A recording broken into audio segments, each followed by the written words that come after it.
Welcome back, Mia. Hi, I'm happy to be back. Thank you. So I see you through the computer screen here. Hi, and I can somewhat hear you, the reverberation in the walls somewhere. I know, wait, look, there you are.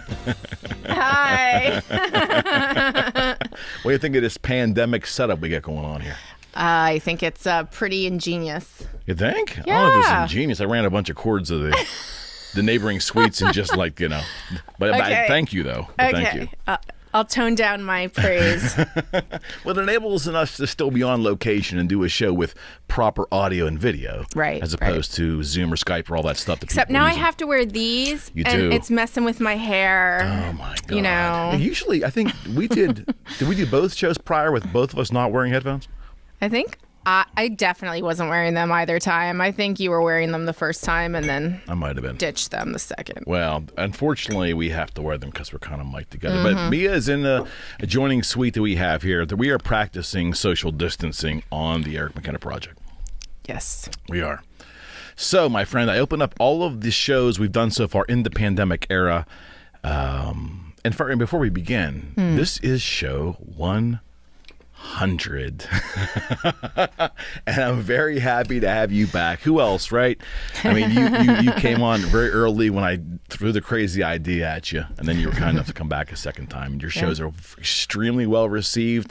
Some of our highest viewed shows. So thank you for coming back on short notice. Thanks for always having me. It's super fun. Yeah. All right. So how are you and your family surviving and hopefully thriving to some degree during this pandemic? Yeah, so much to say about that.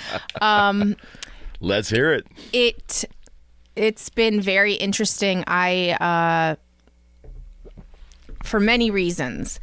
Number one, because I did bring my eldest daughter back from college, and she was in New York City.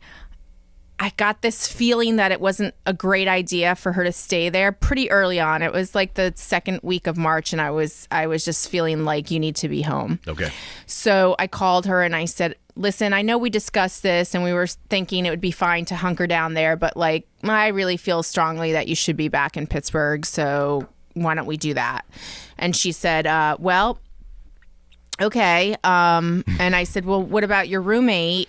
What's she doing? And Grace said, well, she hasn't decided anything yet, but I think she's going to stay. And I said, well, she can't stay by herself. So I said, and I don't want you staying there. So talk her into coming with you. Okay. So Alex came with her. And as a result, then now I've had 5 people with me. One more. What's one more, right? So she's been with us the whole time. And it's been, honestly, I'm very fortunate. I really can't complain. Everybody has been super awesome.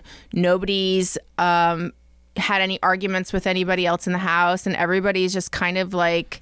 Really? It's been amazing. I'm not bullshitting you either. Like you know me. I do. I would tell you because that would be sort of fun and exciting. But no, I guess we're kind of boring. I was hoping for some good stories out of you, though. While I was trying to survive the pandemic. I mean, I have some good stories, but I don't know if they're all appropriate. Well, we thrive on the inappropriate here. You know that. Well, I'll let you contemplate those in your head. In the meantime, though, you remained active completely on social media. You maintained it's part of your business plan, naturally. Yes. You showed that first and foremost, let me talk about the charity work that you did to benefit the laid off employees of one of your favorite restaurants. Okay. Okay. Yeah. Let's talk about it. Let's talk about that because it's still going. I know. So we can keep it going. And I want to talk, and I also want to talk about how you created those particular pieces and so forth. All right. So, correct me if I'm wrong. The restaurant is Superior Motors.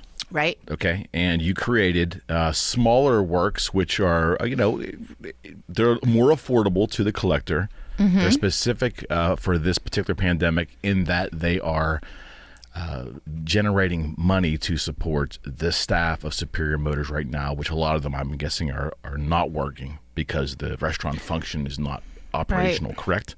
It's not only that they're not working, but I mean, I guess some of them might have other jobs that I'm not aware of, but some of them aren't even getting unemployment. So for a few anyway, that I know of at least, this is the only relief that they're getting. Okay. And what I know about this particular GoFundMe and why I chose this one, number one, I know the staff very well, and I know the chef and the owners and the GM. Chris Clark is amazing. He's the GM, and he sort of is spearheading this GoFundMe. And the GoFundMe is for the staff. I know, because I've seen it, 100% of that money goes directly into their hands, and it's done in distributions like as they go along. So it's not even like they're not holding off. It's as it comes in, they're handing it out. Right.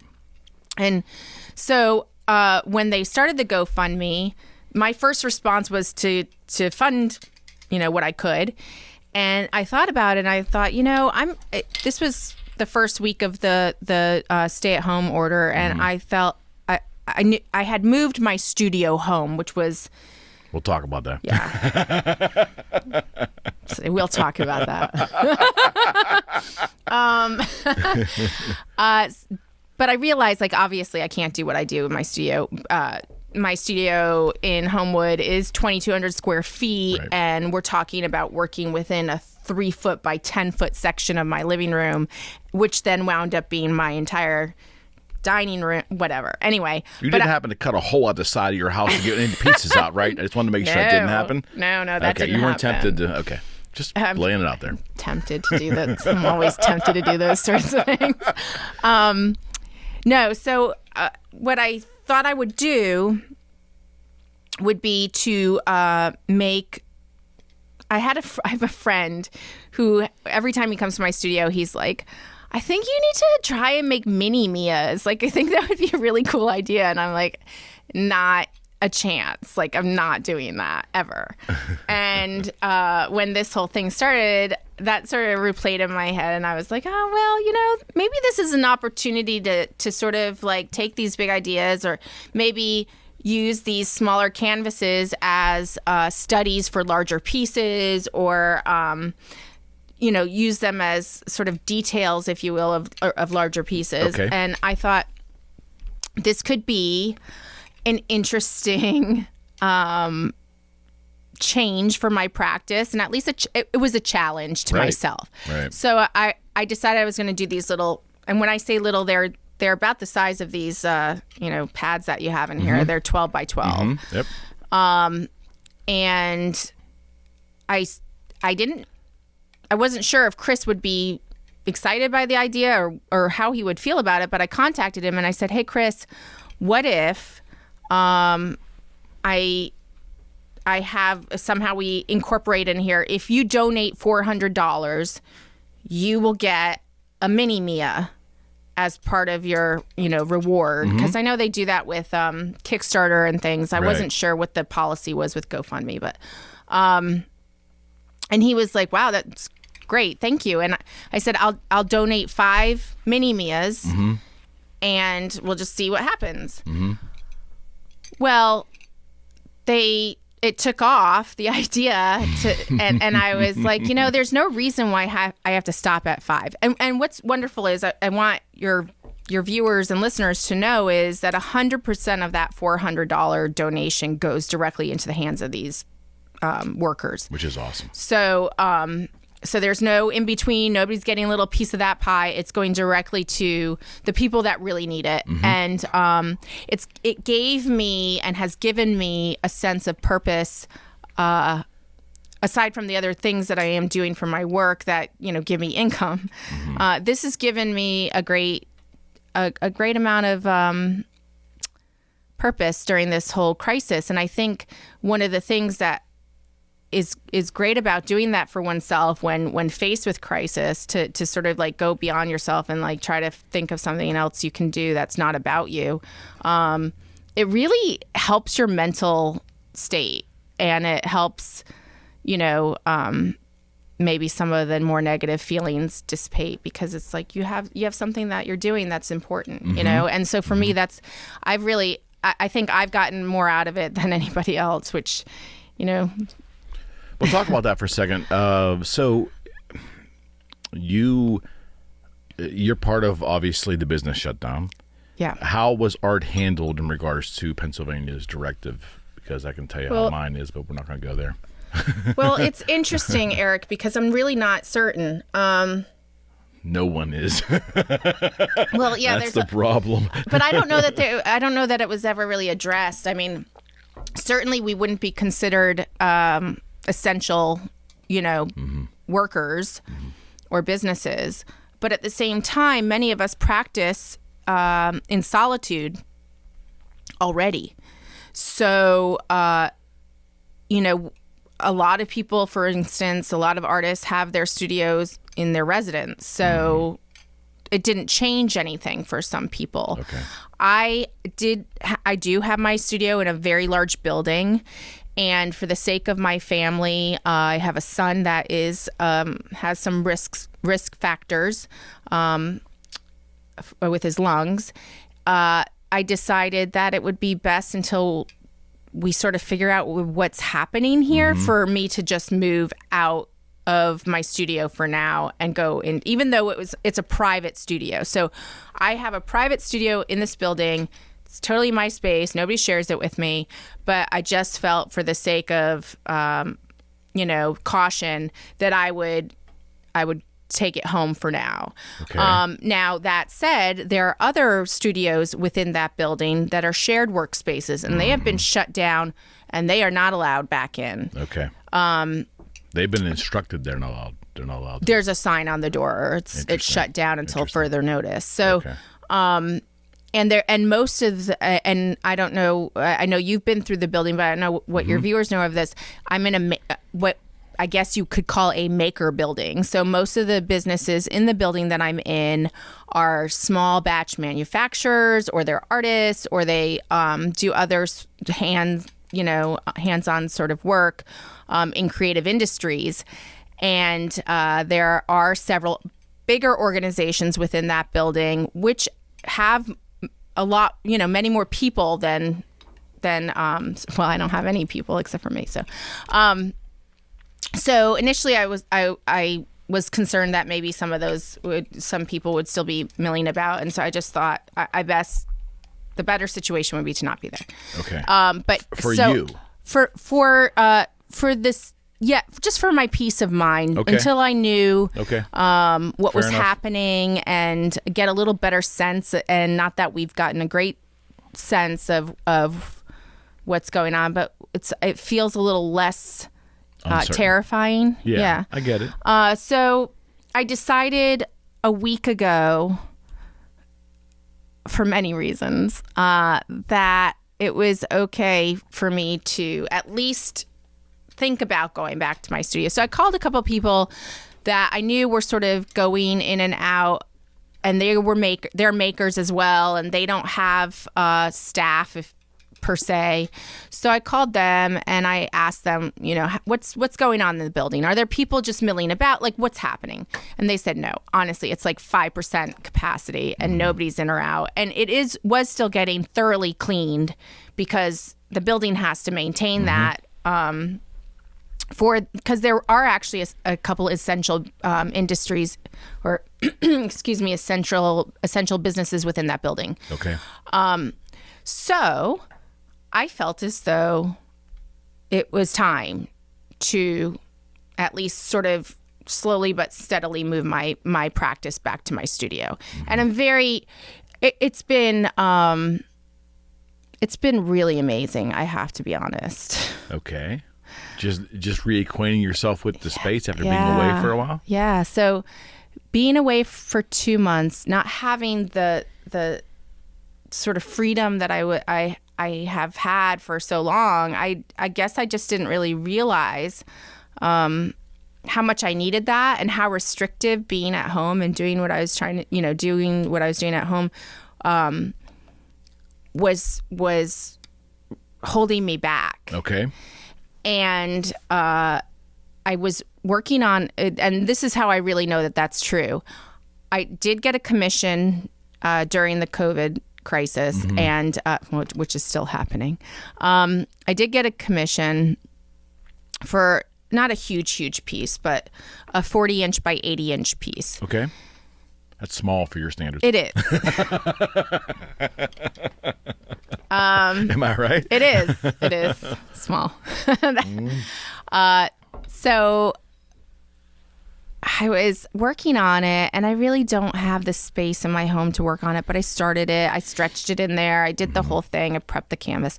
I basically took over the entire dining and living room areas to do the work that I wound up doing at home. And I started the process, and I got to a certain point with the paint. I was really happy with the initial progress of it.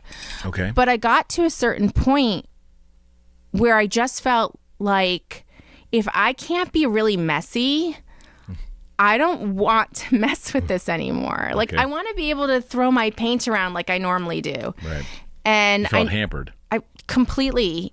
And it was just sort of like becoming this block too. I would go in and I'd look at it, and thankfully with oil paint, you do have to wait quite a bit in between all the layers of it. So there is time to really contemplate and think about your next moves. But it was just looking at me like I'm not supposed to be here.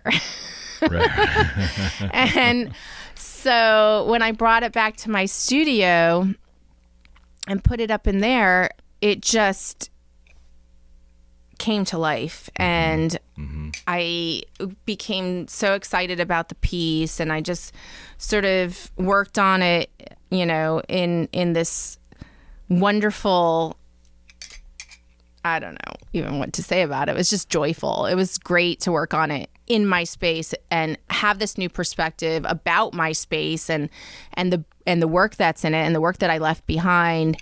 And I've really taken to looking at some of the older pieces that I had in there before the shutdown and deciding, I think I was just kind of in a rut before, but I didn't see it. And I needed this a little bit to say, okay, you need to be freer, and you need to go back to your roots with that. So it's been very exciting being in my studio. I mean, there's no noise around me all the time.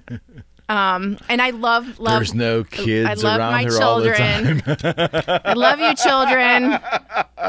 They were so wonderful today. It's Mother's Day, and they were so wonderful. And they're wonderful kids. But no, it's a lot of activity, right. and just really. I work alone, and I work alone for a reason, because I need to be able to have, to do whatever I want. Nobody would want to work in the space that I work in, by the way. You've seen it. Like, it would drive people nuts. So it's very parochial to you. It's very specific to you. It's as it should be. It's a frenzy always, and I'm not one for tidying up because then I don't know where anything is. So that's how I work, and that's what I like to do. And it's been really, I'm very grateful to be back in my space. So is it too much of a stretch to say that you may have a new appreciation for your space, or do you think possibly, which is a very common theme with people coming out of this pandemic now, is that they may have taken their prior or their current existence for granted, as we all do, because we get used to things. Right. You sounds like you really had a couple good moments the moment you walked back in the studio. Yeah, I mean, I take everything a little bit in stride, I think, because I'm in a profession that is so unstable all the time, and so it's like a roller coaster anyway all the time. So yes, the thing I think that has changed the most is just definitely my appreciation that I have this unique kind of opportunity to go into a sacred space, if you will, that is mine. Okay. And I fully appreciate that now.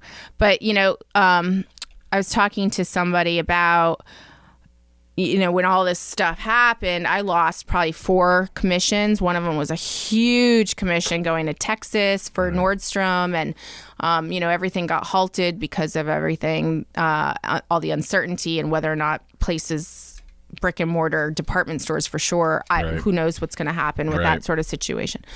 So, and I guess, the question that was was asked of me is, are you worried about that? And, of course, yes, you worry about that, as that means that you're not getting that income. But seriously, in the world that I function in all the time, that's always a concern. It's always an up and down. Mm-hmm. And if you can't ride that wave, you're not in the right water. The world that we're going to be moving into here, I'm of the belief and hope that a year or two we will be back to somewhat, whatever the word normal means, but gatherings, large gatherings, and casual gatherings, people feeling comfortable about being around other people. I hope we're going to get to that point again. I think commerce might be a little different. Big companies may realize they don't need to have so many people in-house. This forcing people to maybe work outside the house might become the norm for some folks. Right. But one of the things that you do, or is very prevalent, maybe not you specifically, but what's very prevalent in your industry is that art shows, the gathering of people to appreciate artists' work. And that may, for a little while anyways, look a little different for a while. Right. I mean, I really feel for gallery owners right now. And, and there's so many artists that had openings during this quarantine that, it may have been their first solo show or their first exhibition, or even if they're seasoned and it was an exhibition that they worked 2 years or 3 years or whatever amount of time to have, and to not be able to share that in the same way, I think must have been very heartbreaking. And I really feel for all of those artists. I don't know what to tell you about it. I think you're right. It's gonna change dramatically what that looks like. I don't know if it's going to be maybe like rolling openings where you can have 10 people congregate and it's over the course of a couple of weeks. I think people are very, what do they say? Invention. What is the saying? Ingenuity? No. I don't know. Necessity is the mother of invention. That right? is true. So, that is true. So I think that, that people come up with really clever ways of handling things. Mm-hmm. And entrepreneurs especially are very thoughtful and creative in that way. So I think we're going to see a lot of interesting new approaches to socializing and business practices and all sorts of things. And I don't know that it's necessarily a bad thing. Right. It's going to be an interesting thing. I think you're right. And I think the landscape, whenever, and again, it's not really probably accurate to say when we come out of this, because I think it's going to be a gradual return to what we view as maybe kind of somewhat being normal. But this new normal was going to look a little different. Yeah, I mean, I certainly couldn't tell you what it's going to look like, but there's all kinds of possibilities. I mean, it could go back and people forget about it just like they forgot about all kinds of other things that have happened in our past. And, talk about, so let me set up the question. What you do is extremely organic. I have been afforded the opportunity to come into your studio and talk to you about pieces that are there and kind of watch a little bit there when you were working, and seeing and talking to you about the concept of your painting and what the process. Extremely organic. So is there any residual benefit for you now or potentially down the line to incorporate internet, the word virtual? Have you ever thought about virtual art? Is that actually a thing? Digital art. Have you ever thought about digitizing some of your work or trying to? Because I don't know what the future is going to hold, but I'm guessing we're going to see more quote unquote virtual things now. Yeah. Especially in light of people being afraid to congregate. Yeah, I mean, and I think there are lots of digital artists out there that have very interesting things that they've done already. Is that art? Is that art? Oh, absolutely, yeah. So digital art is art in your opinion? I mean, yes. Okay. 100%. Okay. I have to make an admission. I am, how should I put this?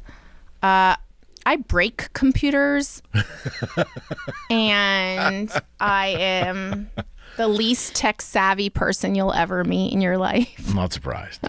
Not surprised. So, I don't see a reason for me to really go down any sort of route. I've often thought about working with people in the tech industry to kind of conceptualize the work in terms of augmented reality or virtual reality type things. And that's something that I still talk to people about and something that I would consider doing for sure if somebody wanted to work with me on it. Help me understand what that means. When you say augmented reality or quote unquote virtual reality. So more augmented reality is what I considered in the face of my work, which would be, say, and I honestly think this is still like an in-person situation. What I had thought of is having, this 2D image, this 2D painting, which is, fairly stagnant, although I'd like to think that my work has a lot of movement in it. But, so it has, so you have this 2D image. Is it 2D though? I mean, because you have a lot of texture and like the way you apply paint is almost when you look at your work, especially your bigger pieces, and you stare at them and you walk around them, there's an element of three dimensions there.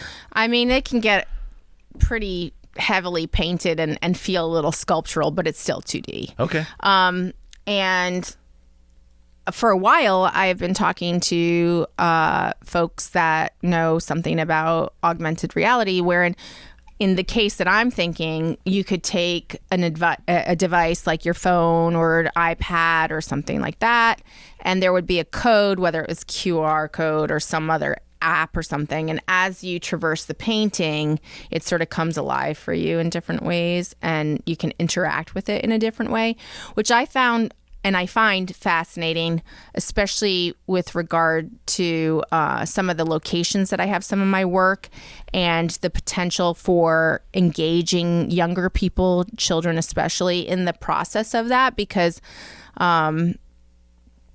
it sort of opens the door to the imagination of what paintings could be, especially abstract paintings when they're not, telling you what they are. Okay. So, although I do like the organic process of people looking at an abstract piece and making their own stories as well. So, and maybe there's an element in augmented reality where it's almost like a choose your adventure where you become like the storyteller too. I'm not sure. But anyway, I was fascinated by that. I don't know if any of it's feasible that I talk about, but that's as far as I've gotten in terms of thinking about my work other than, hanging it on a wall. Right.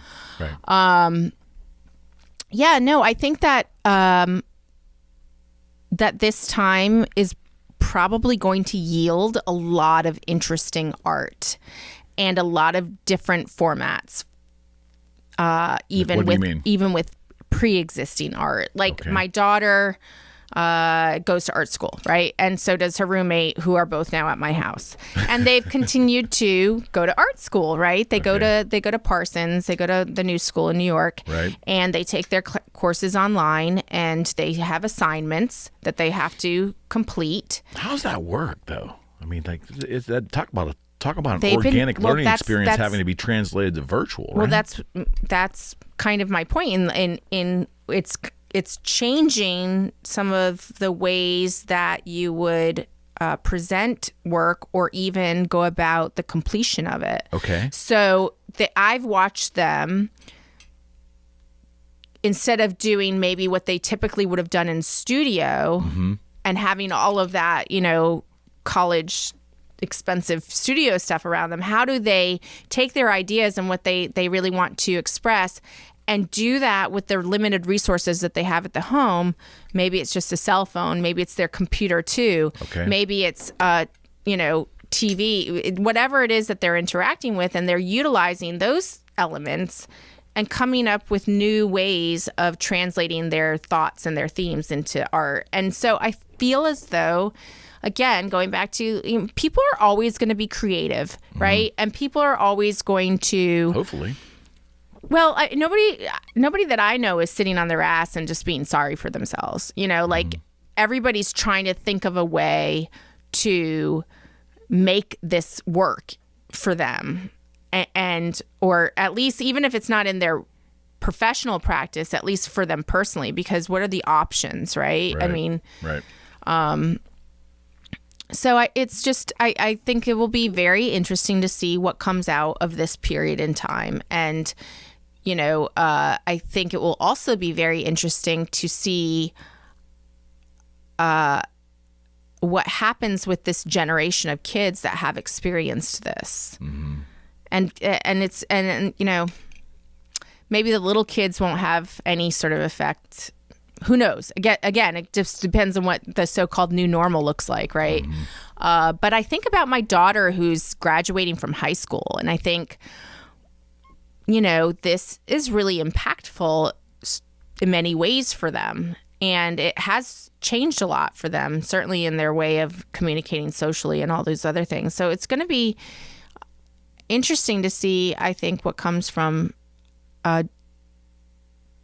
that sort of, important, formative part of your life being in quarantine. What does that look like in terms of like how you translate that into your future? Then it's interesting. Do you think, though, that this generation is certainly, if this had happened to well, I'm older than you, but generations prior, before the social media, before being addicted to the phone, understanding all this, if that had happened to our generations prior, do you think we would have struggled more with it than this current generation? Because a lot of what they do in terms of communication and everything else is already through that phone or through that laptop or through that tablet. No, I get that. I don't think so, because it didn't exist before. You didn't know what you were missing, right. And so your social group was probably just a bunch of kids in your neighborhood anyway, or what didn't extend beyond a certain thing.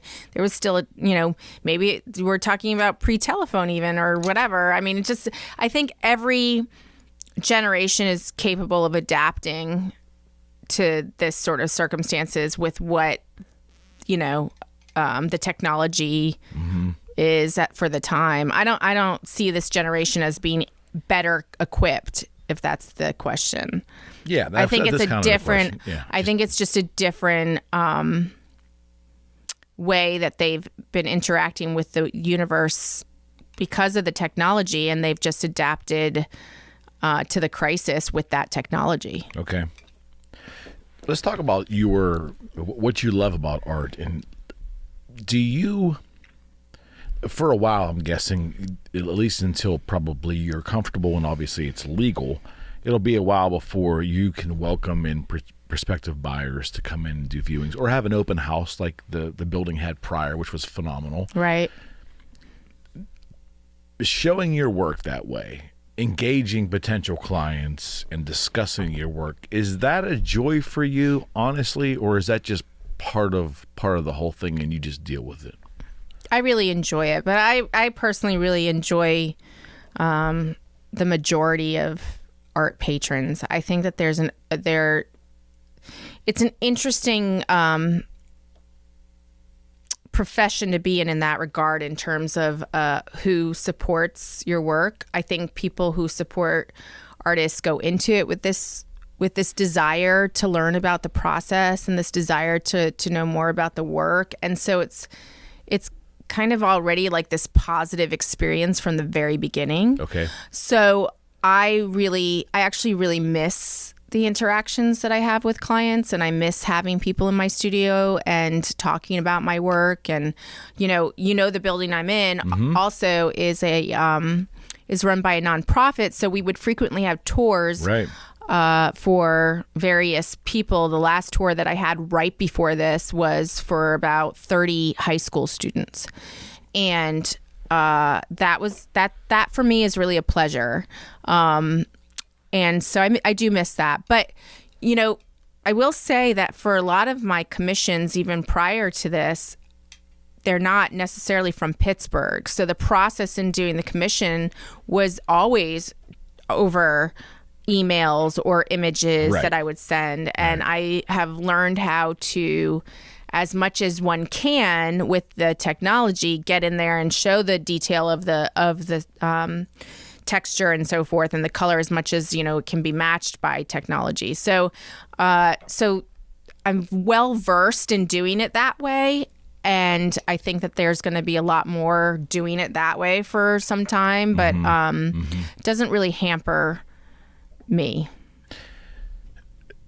I was thinking too before you came in today that your perspective of being set back 8+ weeks now and life changing, all the things we're going through as a society, you're dealing with it as an experienced and accomplished artist. Now, there's probably a plethora of younger artists that are just kind of starting to make their mark. And I'm guessing that the way this situation is affecting them somewhat as a group as opposed to experienced and accomplished artists like yourself is probably a hell of a lot different and probably a little more discouraging. Wouldn't you agree? Oh, yeah. I mean, I couldn't even imagine for a lot of... And it's not even that. I'm just thinking about also all of the college graduates that are coming out of art school and missing their senior thesis show and missing out on the opportunity to connect with potential movers and shakers that would help them navigate what's ahead of them. I feel as though that's a really devastating blow for a lot of young artists. And like I said before, there are a lot of people. I know one woman in particular who had her first solo show, and it was meant to open in April, and obviously that's not happening. Wow. And the amount of work and expense and dedication that goes into something like that to have it all just disappear, it's heartbreaking for me. I mean, it's heartbreaking for me, but it's not me. It's like, devastating to them, and I feel my heart goes out to them. So I really, not being in that position, I couldn't tell you what that's like, but I can only imagine that it's terrifying. It's heartbreaking and it's very difficult, especially as somebody, if you're just practicing art, how do you go about getting unemployment? You don't, I mean, there's just a lot of things that that put people in very bad situations. I really hate them. You really hate these headphones, don't you? I really hate them. I just, they're big, and then it sort of feels like I'm in this, tunnel. I don't like them. It's fine. We have to use them because I'd have to listen through the walls and I know. I could probably hear you. Hey, because you have that like deep reverberating. Yes. I should have been a DJ on an FM station. You really in the should have. 70s, You totally should have. Now on WD. I actually Emerson, think you Lake could and still Palmer. go for that. There's no reason you no can't. money. Well, there you go. Yeah, there's no. I mean, it's that's so funny. And again, just a little side. I always wanted to be an FM rock DJ. That was my thing. And, and everybody says, "Oh, your voice is like you're given this gift." I'm like, well, I don't know. And then I always wanted WDVE, right? This is WDVE Pittsburgh. I mean, I always wanted to do that. Yeah. And now there's no money yet. They're laying them off, and they're owned by big companies. And by the time I was ready to actually have the balls to go do something, it got you realized that was just changing society. Well, that's better than like just having started it and then it gets shut down. So like, look on the bright side. Yeah. I know. So on a lighter note, right around the time you were here last time, I don't know if it had hit yet, but it was going to hit, that Revtown Jeans had included you as part of one of their ad campaigns. Yes. Is that fair enough to say? Yeah. Yeah, and I think my ass is everywhere. Better you say it than me. No, honestly, my babysitter and her husband, like every time it shows up on their feed, they're like, "It's Mia's ass again. Let's drink." Well, it's a drinking game for them. They wouldn't keep running it if it wasn't successful, right? They look at it like that. But how'd that happen for you? Like, who contacted you and how'd that happen? So Revtown is a local startup, and you can read all about it if you Google it. Mm-hmm. But my understanding is it was founded by, your one camera went out. Which one? The one that's like on the table. Yeah. Yeah, we're good. Okay. That only needed half an hour on that. Okay. Yep. So it was founded by three gentlemen who, I believe all three of them, now I could be wrong, used to work for Under Armour. Okay. And what they wanted to do, what they noticed trend-wise, was that people were more and more wearing athletic wear on a regular basis, not even for going to yoga. Right. Right. I mean, the yoga pant, let's say, right? Right. Flexible material. Right. And just like the comfort and everything. And it was becoming socially acceptable, and it has become socially acceptable to basically run around in these things all day, right? What's wrong with that? I do. As a guy, I'm just totally okay with society being that way. I mean, for me, it's really performance wear. Like I appreciate the fact that I can move around and do the things I need to do in my studio. So I wear them for work. But so what their idea is to take that concept of the athletic wear, athleisure, I believe it's called. Athleisure. Learn something today. Yeah. Mm-hmm. And make this material, this branded and proprietary material that they have into a jean. Okay. That would work as though it were athletic gear. And I will say to you 100%, like, I don't endorse anything that I don't believe in, and I'm not making any money off of it or whatever. Right. Like, it's just because this is a local startup and I happen to really, really like the jeans. So I said, sure, I'll do the campaign with you. And it was super fun. I mean, they came and they did this whole like studio shoot. I love studio shoots. They are super fun. Right. And sort of takes me out of my headspace for a bit. And I had a great time with it. And now it's like, yeah. In fact, one of my friends texted me, and I guess it was like even a postcard that was sent in the mail. Mm-hmm. And I was like, oh, there I am again. but really just one side of me. Seemed like they had a fixation on that. No, it's great. I mean, as a 45-year-old woman, it's very nice that can still be a thing. Mm-hmm. I get it. The company Blick, is it Art Supplies? So Blick is a rather well-known national. I don't know if they're international at all, but I don't know. Blick is an art supply company. They have brick and mortar, and they also have online. And I don't know how many years back, but they also acquired a company called Utrecht. And Utrecht was a line of paint that I've been using for many, many years, probably, since college. And Utrecht had brick and mortars. They had stores. They had one in the South Side, for example. Okay, so that was only just a few years ago that closed, and that closed when Blick acquired Utrecht. So they contacted me. Blick contacted me. They're based out of Chicago, and I think it was like 2 years ago, they came to me and they said, we noticed you use a lot of our paint and you use oil paint, which is not that common, I guess, so much for what I do and the scale of what I do, because it's an expensive product to use, and a lot of larger scale people tend to use acrylic. Because it's cheaper? Oh my God, it's so much cheaper. That's interesting. We'll talk about that, because I didn't know that. Didn't know that. World's cheaper. Okay. So, and also like really quick, whereas an oil painting is a process, and like, even with these minis, people are like, so can I get mine now? I'm like, but it's an oil painting and you have to wait. I'm sorry.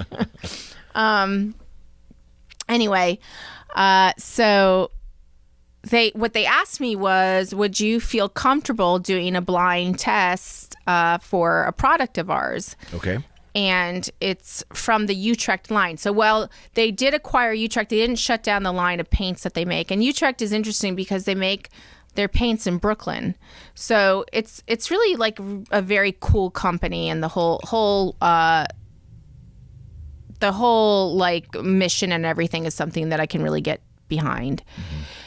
And same with Superior Motors, same with Revtown. Like I think it's more like the missions of things that I like really got it. Get inspired by. But anyway, so they sent me a blind test situation where I think it was like 8 tubes of paint, and 4 of them were labeled with green and 4 of them were labeled with pink. And they just said, do these tests on them and give us your results. And I did the things that I was asked to do and saw how it worked for me and which ones I liked the most and which colors I liked the most. And I sent them my results back, and they contacted me and they said, well, you picked the line that we've been developing for the last 4 years, which is a new cadmium-free line of paint, oil paint. So cadmium is toxic. Oh, and okay. So this would be a toxin-free line for these colors, for this this line of paint. And I thought the colors were beautiful, quite frankly. I mean, I'm really, obviously, as you know, drawn to colors. It's really, really important to me. And if I don't have the vibrancy that I'm looking for, and I know, like, I'll look at the name of the type of color it's supposed to be, and I can tell you that, like, there are so many different versions of that, like cerulean blue. Right. So many different versions of that, depending on what company you buy your paint from. It's interesting. So, so that was really the mover for me, was really the color behind it and how I felt really worked within my palette. And so, so they asked me to do a video with them about the paint and to sort of like, work with them on promoting this line of paint. So I did. And as a result, they did, like, there for a while they ran, and I don't know, they might still be running it on Blix.com, but they ran this video, and I'm in the video talking about paint, and I'm painting in the video. And then one day I got a magazine sent to me in the mail, and I opened it up, and lo and behold, there was like this 3-page spread of my face and arm. And you didn't know that was coming? No, I didn't. That's good stuff, though. That's industry specific. Okay, yeah. That's good. Yeah, no. Come on, so it's weird. Honestly, Eric, it's super weird to see myself in print. And like, it's just weird. Now, see, I don't get that, because I would think there's a certain amount of ego that goes along with being an artist, right? I don't mean that in a negative way. Yes and no, I would say. Okay. It's funny because I feel as though you also need to have a total absence of it. Like, you need to be able to walk away and be like, I don't even have a say in what that thing is anymore. Now it's become part of your world, and you get to incorporate it into your world and your idea and your story. And maybe because I do abstract work, that's how I feel about it. But and in that case, like, I really withdraw from that process, and it's almost as though it didn't even come from me. Like, it kind of birthed itself in a way, if that makes sense. Does it have to do with intention? Like, your intention for what that work was then goes away when it's acquired by the patron? No, I think I don't know if there's too much intention with a lot of what I do. I mean, intention's an interesting word. How would you describe it? Because I don't think it's necessarily a lack of intention, but I think that there is an abandon that's part of my process that is very freeing and very organic, as you used that word before. I like that word. Yeah, and it fits, with what I do. It's really spontaneous often, and it's very reflective of certain moods that I'm in when I'm working, and it's also where I am head-wise and emotionally and physical space and all of the things factor into it. So I don't know. I guess when I think intention, I think forethought, and I think a very like deliberate sort of process when I think of that word. So I don't know that always applies to what I do. Okay. So therefore, when it is out in the universe and other people have their own thoughts about it and their own feelings about it, it's just my so-called intention doesn't really come into play. But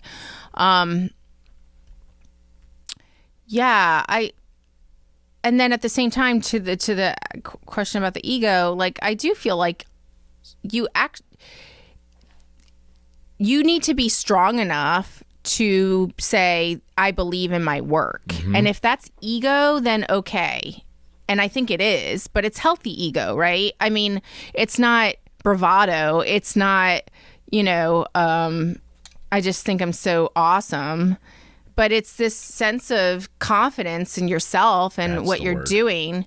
And I think that's really critical, actually, to producing work that you're proud of, obviously. I mean, I don't think if you don't have a certain amount of the so-called ego involved, then it's hard to have a sense of pride in that. Don't you think having enough confidence, though, which only comes from experience and some level of success, I would guess, having that confidence, though, helps you immensely in presenting and pricing your work, right? Yes. Maybe. But I think that pricing probably comes more with like, I mean, if you just go to basic business models, it's supply and demand almost. Really, it really is. You can break it down any other way you want to, but that ultimately is what it comes down to. Don't you think it's a premium, though? I mean, like, okay, help me understand. So I know that what we didn't talk about last time was what you kind of mentioned recently, just maybe 15 minutes ago, when you talked about the price of oil painting. So you stretching a canvas, the time involved, and the materials, and then applying a significant amount of expensive oil paint on there is a finite cost. Right then and there, right? Right. I mean, as a business owner, do you factor all that in, right? Oh, 100%. Okay. And not only do I factor it in my practice, but I could probably give you the list of I don't know how many dozens of artists that I've consulted in this, because a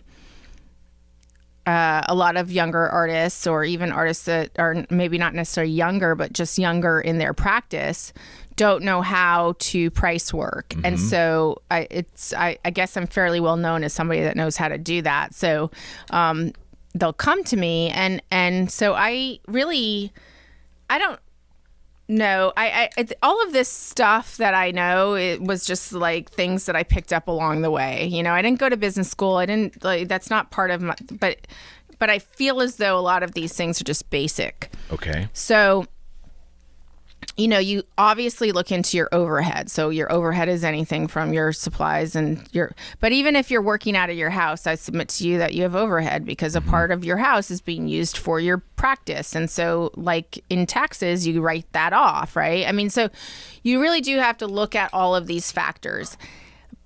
That said, as you progress in your business, if you will, if we're going to break it down that way, right? You should look at when you should give yourself a raise, and this is what I tell artists who are just starting out. Like, you don't just stay at this one price for the entirety.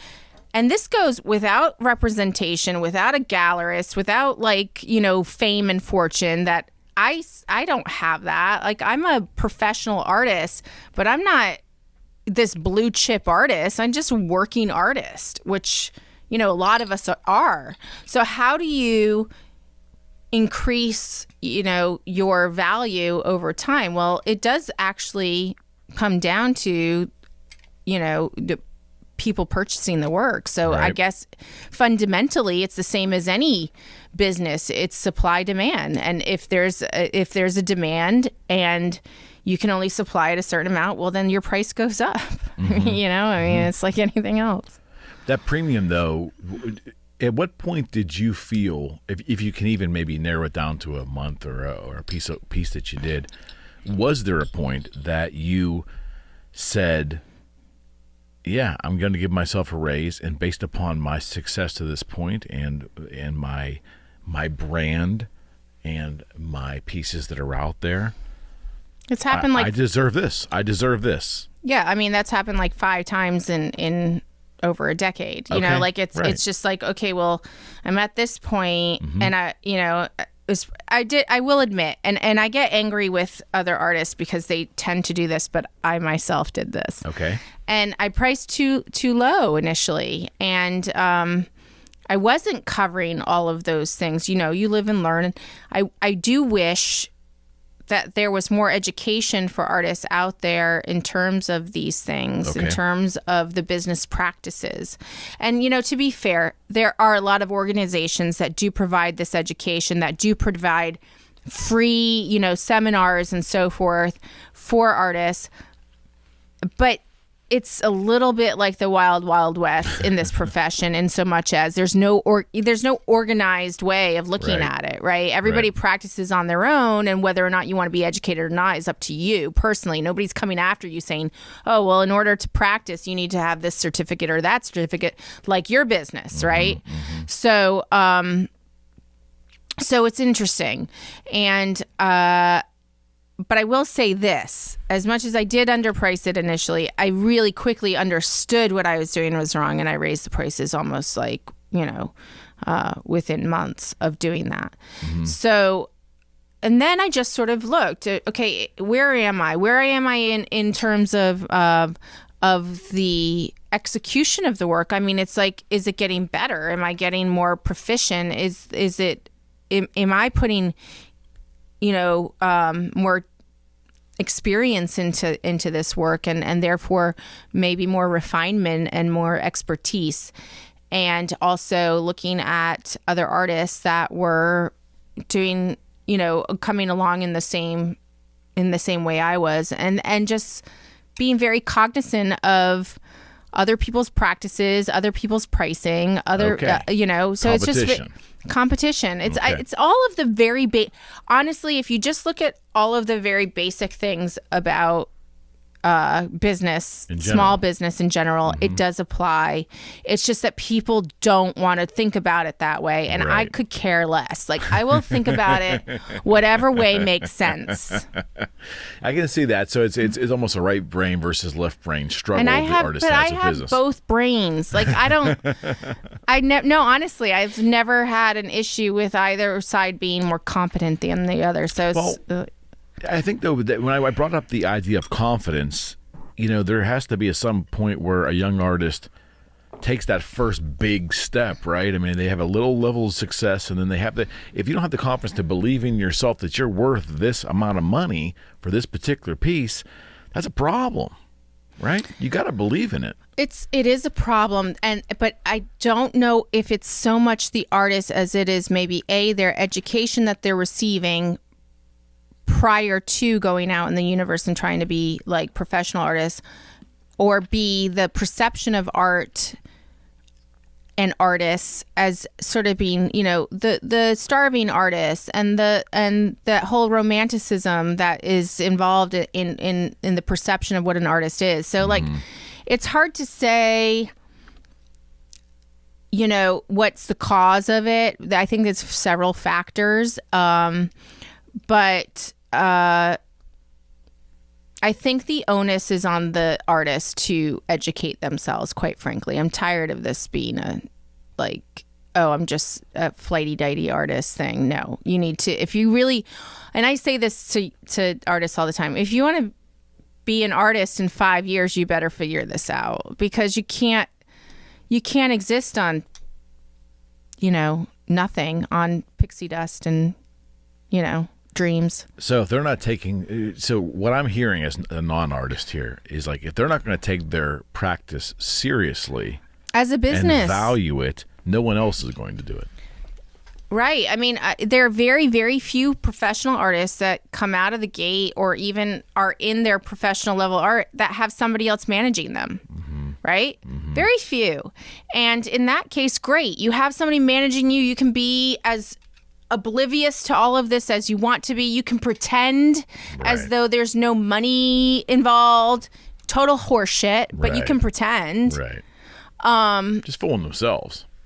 Yeah, because that makes them feel more like they don't care about it. Yeah, there's some more integrity in that, right? Right. I just don't really care about these like false perceptions, right? Yeah. I just don't care. Yeah, I get it. I care about my art. I care profoundly about it.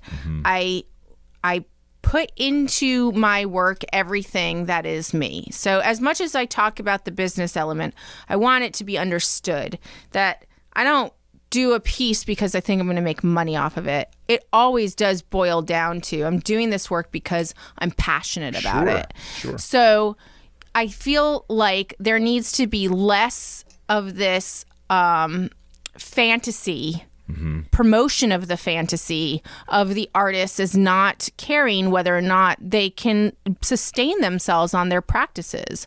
I think it's totally ridiculous. Yeah, and as a business person, looking from the outside into your industry, I can see where the timidity probably is stifling a lot of creativity because the creativity is not being found because the artist is so timid they can't sell themselves to the public. Right? Well, because they think if they do, then they're selling themselves out, and there's this whole like, oh, you're a sellout. That's esoteric bullshit. And that's so hilarious because if you look at any other creative field, like look at performers, okay? Let's just look at performers. Let's look at, and by performers, I mean musicians specifically. Musicians will get paid for every gig. They also get paid for albums and sales of those albums and for showing up to places. Artists won't even ask for, and they have the right to, if their work is presented in an ad or if somebody like shows it on something, they should be, it's like the law actually that they're entitled to compensation for that. And nobody, because it's like, oh, it's you're not supposed to talk about that thing. And I think it's just it's time that I feel as though if we have more professional artists that actually get compensated the way that they should, then we'd have a better and more elevated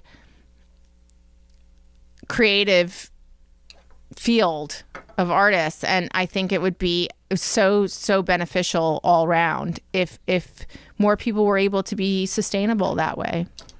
The industry would benefit from the fact that people industry, society, everybody would benefit. Think about what art does, and one of the things, I am the vice president of the Associated Artists of Pittsburgh, and one of the things I was talking to our director about was during this crisis, because one of her things, to your point earlier, was like, how do you navigate this without being able to have exhibitions?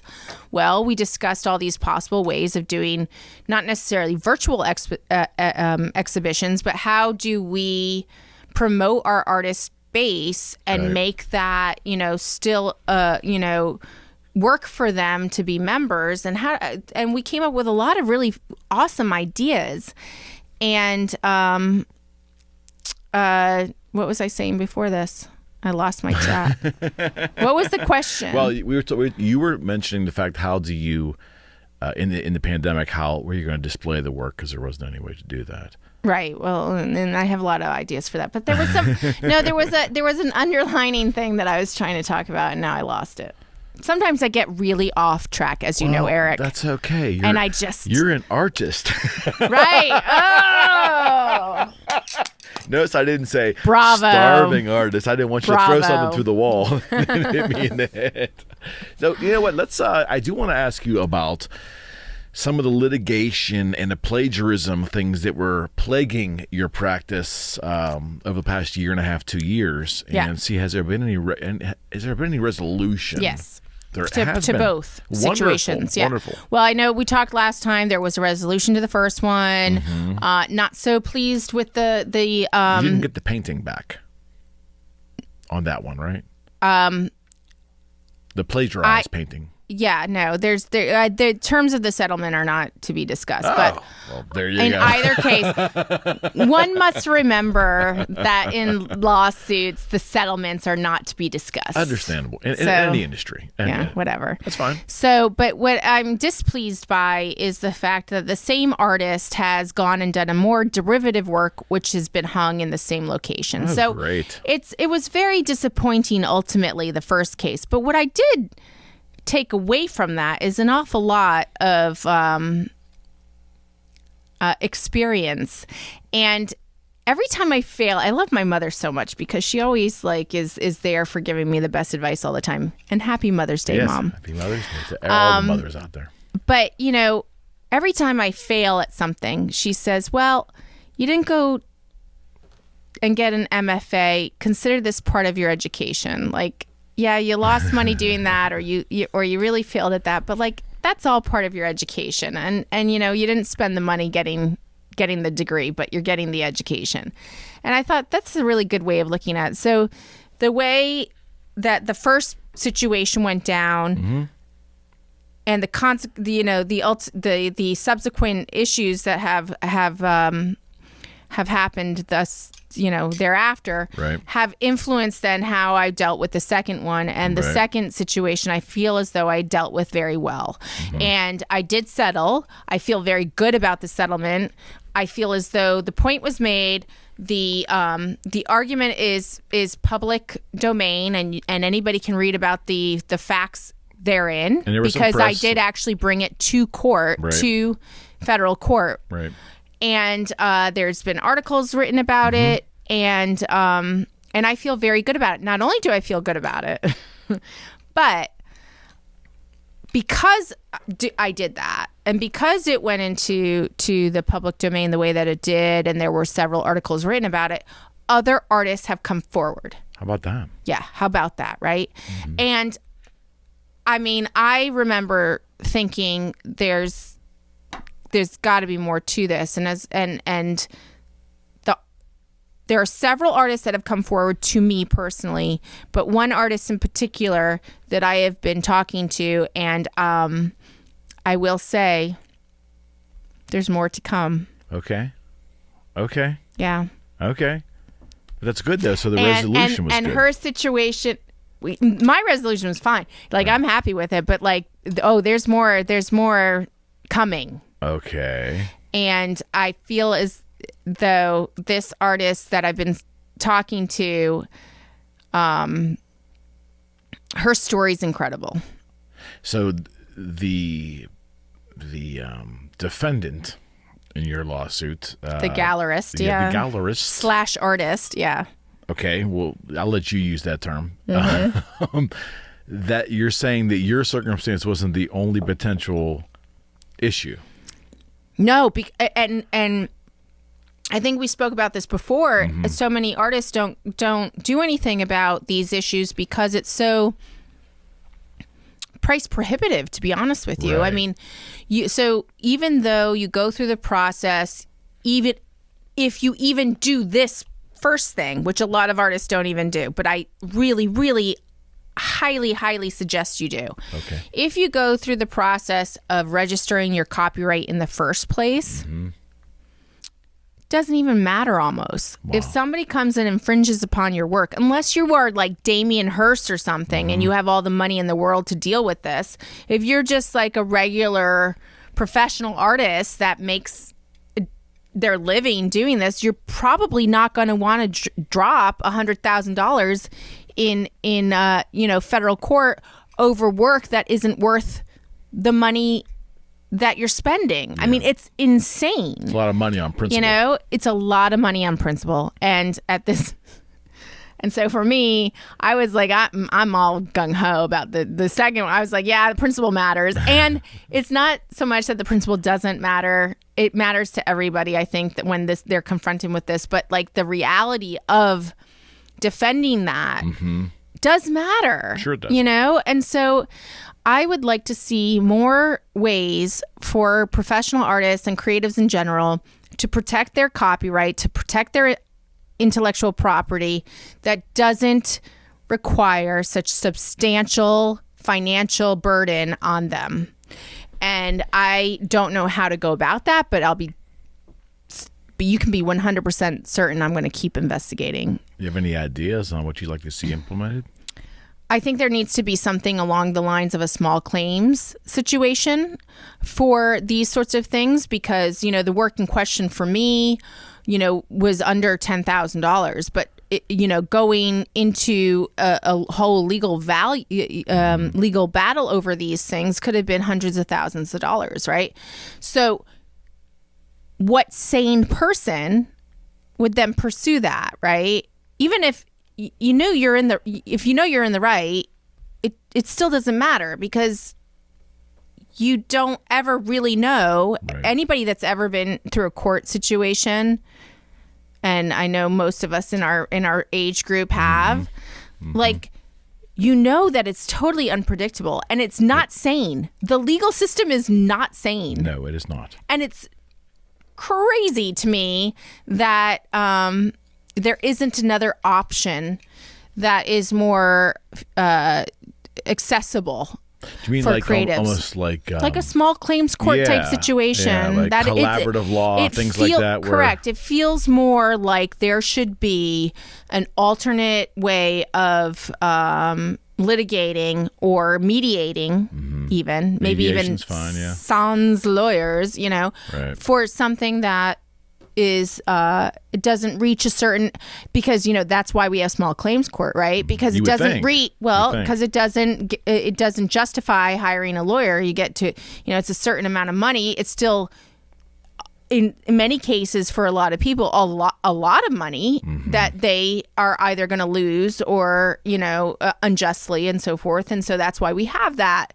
And there should be something along those lines to protect creatives. Right. And and I know you probably know comedians who have had their work stolen. Oh, yes. You've known nobody thinks about these things. Nobody thinks about music. Is actually more, I think people get that a little bit more, I mean, maybe Why? because there are bigger cases about it, like, I don't know, like, Under Pressure is a good example of one of those songs. But it's still interpretation, right? It comes down to interpretation. No, it doesn't. It's very specific. Copyright in music is very specific. All you have to do is prove that there are 4 bars that have been taken. Right. So there are actual, I think that's why it's been more successful in music litigation or in music trials, because there's a more defined way of presenting what it means to infringe upon somebody's copyright. Whereas with visual arts, there are 2 things that you have to focus on. One of them is access, and the other one is substantial similarity. Well, access, that's pretty cut and dry, right? Right. I mean, either you had access or you didn't have access. Right. That's defined. Right. But what the hell does it mean to be substantially similar? And how vague and how subjective, right? That's interpretation. It's complete interpretation. So say you get the wrong judge, or you get a bunk lawyer, or whatever the issue may be, or you get somebody to testify against you that is a so-called specialist that, so it's really, really vague, and it's really open to a lot of, it's very nuanced, and it's open to a lot of shady territory, in my opinion. Just say it, fraud. Yeah, fraud. At least ethical and integrity fraud. Correct. So it's open to a lot of unethical behavior, and one of the things that I really deplore is unethical behavior with business practices, and just the lack of integrity is just very upsetting to me. So, speaking of that, the lack of integrity, how much of that do you find in the art world? As much as I have this sort of name here, I'm not really art world. Art world is, to me, a whole nother. Your art world, your sphere. but art world to me is a whole nother ball game in terms of ethics and in terms of players. So art world to me is, the big galleries in New York City and LA. Art world to me is like that sort of like high end representation, and the buyers that buy for investment purposes. That to me, and I think a good I'm all about documentaries, by the way. Yeah, you said it last time too. I think I may have mentioned this one last time too. Like a good way to sort of see what I'm talking about there would be to watch Exit Through the Gift Shop. Exit Through the Gift Shop. Okay. And it's just a great documentary. Super weird, wonderful and not super weird. It's totally palatable for normal. It's not like an artsy part. Anybody can watch it, and I highly recommend it only because it will give you a sort of sense of what I consider. And it's probably it's really perspective, honestly, Eric, because I get that people think I'm art world, but like to me, that's like what that is. Like it's the museum, it's the gallerists, it's the high end art buyers, the people that are dropping millions and millions of dollars on art, right? Is that LA, New York, Chicago, that's Paris? That's like the world. It just depends on who you are, right? But then I feel as though there's this whole other existence of art that I participate in, and that is the professional living artist that is a very viable, good chunk of our population. It's not a big chunk, but it's an important part of our population. And I think in every city and in every community, I think we would really suffer if we didn't have a viable professional art community. And we do have that, fortunately. And we do have patrons that are not buying the $1 million paintings. They're buying the $2,000 painting. They're buying the $5,000 painting. They're buying the $10,000 painting. And some people might be listening to this and saying like, "Oh my God, that's crazy amounts of money." But really, it's not. When you, again, going back to all of the things that we talked about before in terms of value and in terms of overhead and everything, that's just enough to have a sustainable practice and make a living as a professional artist. And then so you have to factor in like what does that mean to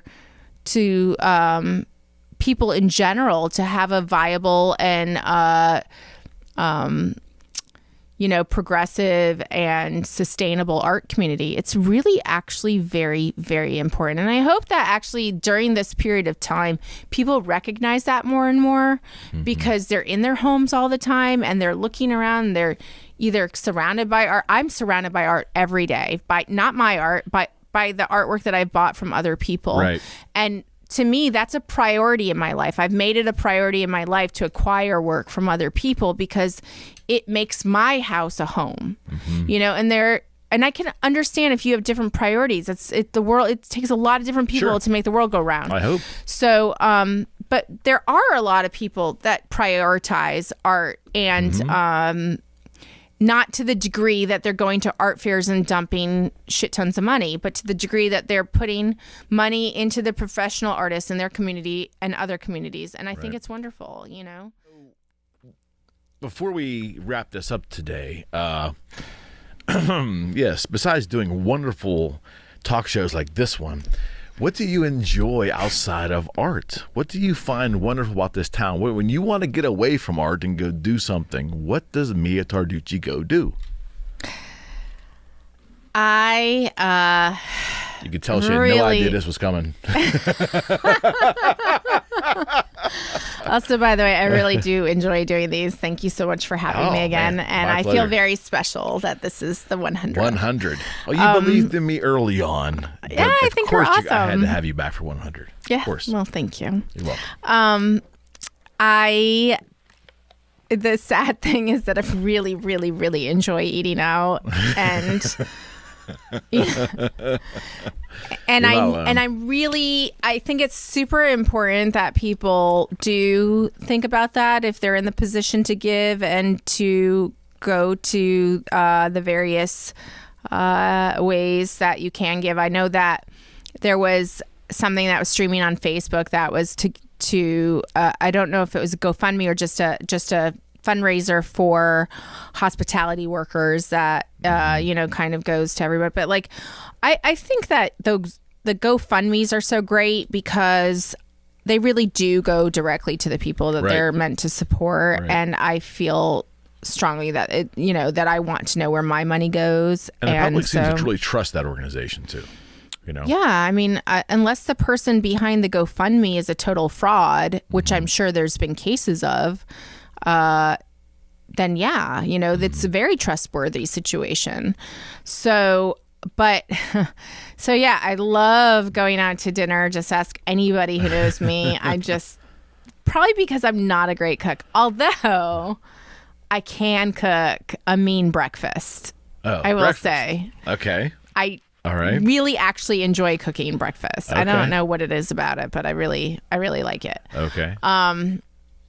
But yeah, I don't really like cooking anything else. And I mean, I do it. Obviously, I have 4 children, but those poor kids. I know. I made a really good dinner tonight.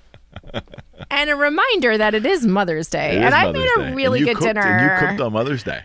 Yes, I did. But they also cleaned the whole entire first floor, and they made me breakfast, and it was really awesome. Okay. Yeah, no, they were awesome. Sounds like a fair deal. Oh, it was.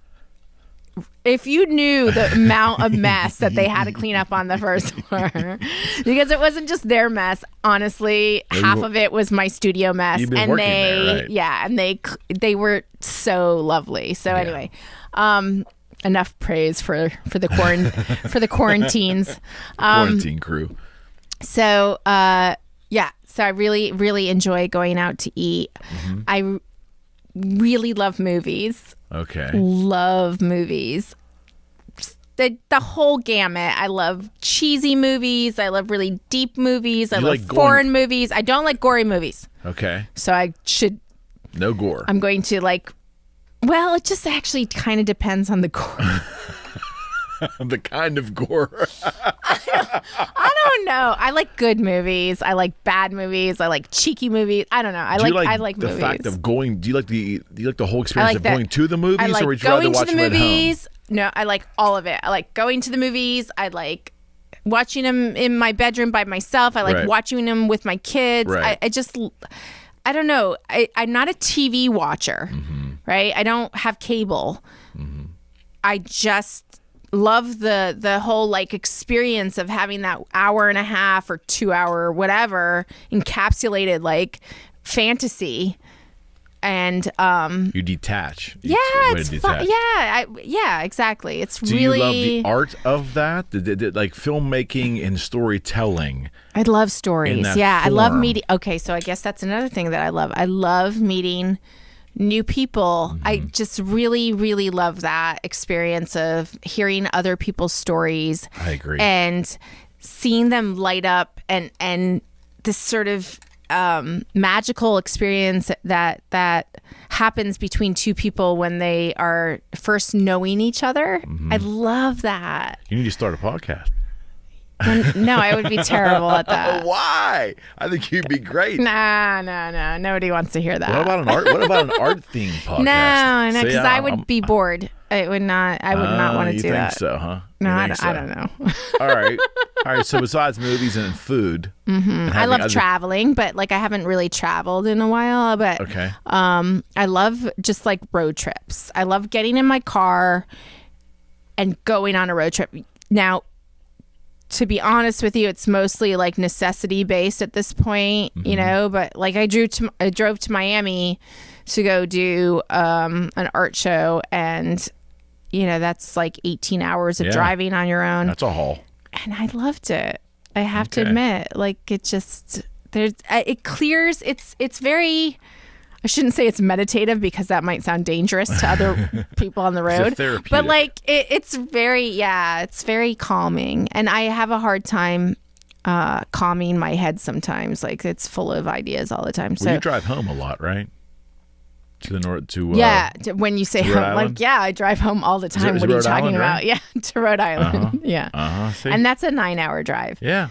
So, I do it about 2 to 4 times a year, there and back, maybe even more sometimes. I really, for me, I will say that I really consider Pittsburgh home now, but it is definitely sharing that space with Rhode Island. Sure. I think of myself as being both a Newporter and a Pittsburgher, always. When I was at your studio 6 months ago, there was a lot of loud music in there when I first came in. So do you enjoy music? Do you use that? Do you paint the music, or do you paint the solitude? Do you really like music as part of your life? You know, I do love music and I love dancing, but I don't seek out the opportunity to dance. But if it's there, I go for it. And then same with music in my studio. Like if I'm feeling it that day, I will crank it and the whole floor will be like, oh, Mia's playing her music.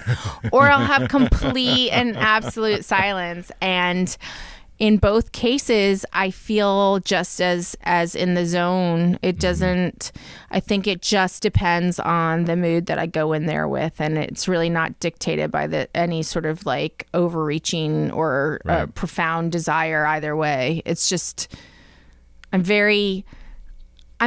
probably the least structured person you'll ever meet in your life. There's not like anything that I can think of that I absolutely must have in my life, or I'd go crazy. You know, there's no structure, there's no routine. I don't follow directions. Like I just You were on time tonight. Unlike the prior two.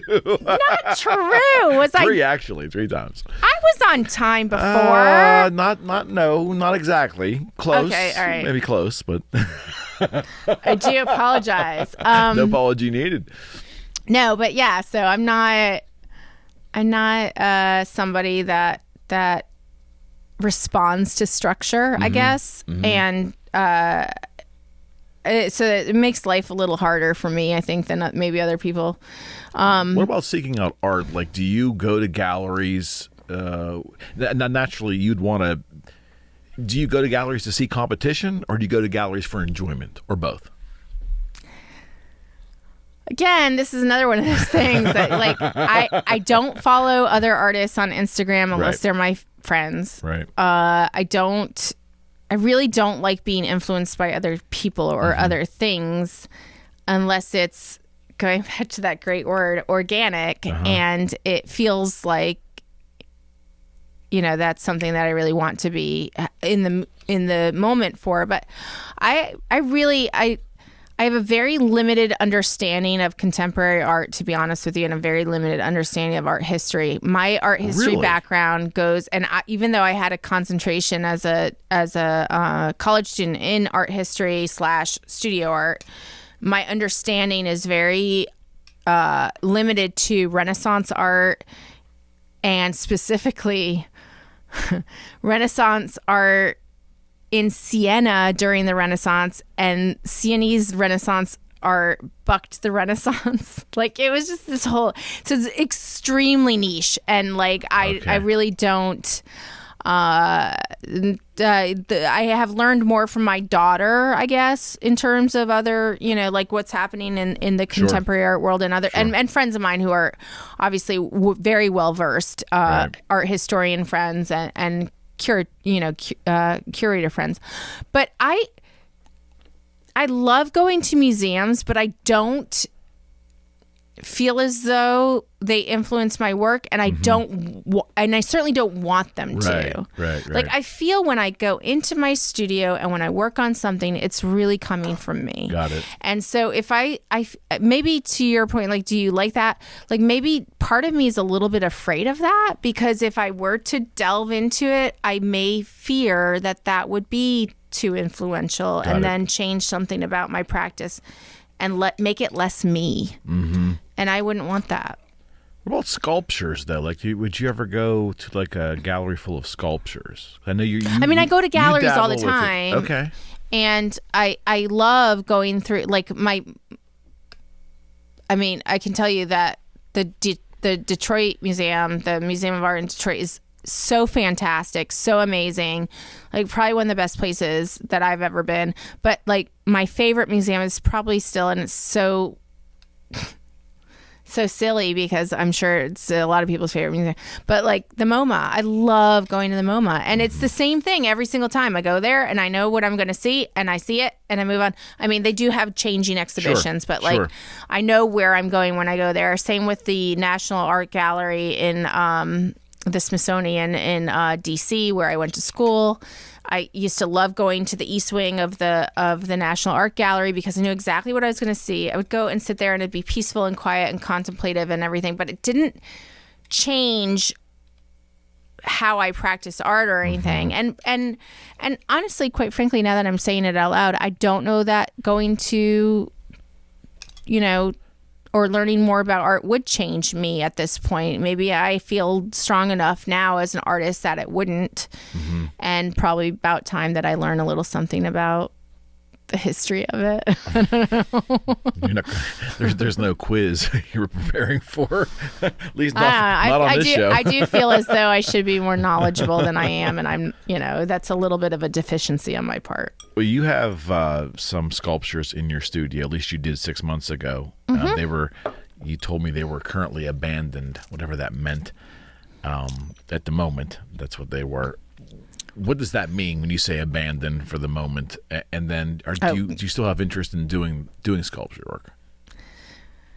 I have interest in doing, and this is going to sound really diva of me, but I have interest in doing whatever the hell I want to do whenever the hell I want to do it. Okay. Like I really with no plans. Just go into the studio. Like if I want to try doing something and I have the means and the materials to do it, then I'm going to try to do it. You're probably not going to see 90% of those tries because it's shit. But it's really, really, really good for my progress and my personal sense of self to be able to have that possibility to go in there and just say, I'm just going to do what I want to do today. Right. Obviously a commission is something that you have that requires a certain amount of steps, and you're doing that. But commissions are not my entire day. It's not my entire practice. And so, and I think that the ability to go in and just do an experiment and to be free definitely aids in the depth and the successfulness of a commission. Okay. So when I say I abandon I abandon paintings all the time too. I told you the whole time. I showed you the timeout section in my studio. So I have this whole, I have this wall in my studio that is my timeout wall. And when I have a bad piece or what I consider to be a piece that isn't going whatever direction that I want it to or whatever. And also, I try not to have expectations, so that's to say that it's not going in the direction that I want it to is wrong. It's just that I think it's a piece of shit at the moment. So I put it against the wall, facing the wall in timeout. And the longest time any painting has experienced said wall is 2 years. Wow. Okay. Yeah. I had a painting that was in timeout for 2 years. But and you revisited it and finished it. After 2 years, yeah. Wow. Okay. Huh. And it's one of my favorites. No kidding. Yeah. I think that sometimes the ones that I struggle, not sometimes, probably always, the ones that I struggle, truly struggle with and through and feel as though they're my nemesis for some period of time. And they get resolved and they get to a point where I feel as though they're done. Those are my favorite paintings, and not because they're aesthetically maybe the best, but because the suffering and the experience that I went through with them, I think is just more profound for me and just creates this sort of bond with the work. I want to thank you, my friend. This was great. Thank you. Yeah, this was really, really good. And again, I said it before and I'll say it again. Thank you for believing in this show and being a regular guest. The shows have been fantastic. Anytime, and I told you I'd come back with all of the kids too at some point. Yeah, I also think that there are, once we can get out of quarantine and we find out what the future lies, we can get everybody in the same studio again. Yeah.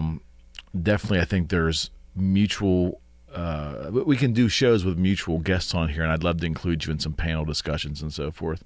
I think that'd be great. Yeah. Yeah. But this is wonderful. And I thank you so much. And I'm so glad you're doing it. And you've been doing such a fantastic job. So Thank you. Thank you. Thank you. It's And, Mutual Admiration Society right now. Hey, I'll always take a compliment. It's MiaTarducci.com. It's Yes. Mia Tarducci on Instagram and Facebook. If you can't find her, you're not looking hard enough. I'm the only one. So you're not looking at all.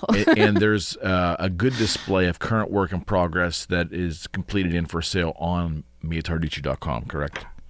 No. No, it was a guess. Explain that, please. All of the work on MiaTarducci.com is sold. But because Okay. I haven't really... I haven't updated that in a while. But if you go into my Instagram, then you can see what I'm currently working on and we can talk. Instagram. Yeah. Fair enough. Thank you, my friend. Thank you so much. All right, and we are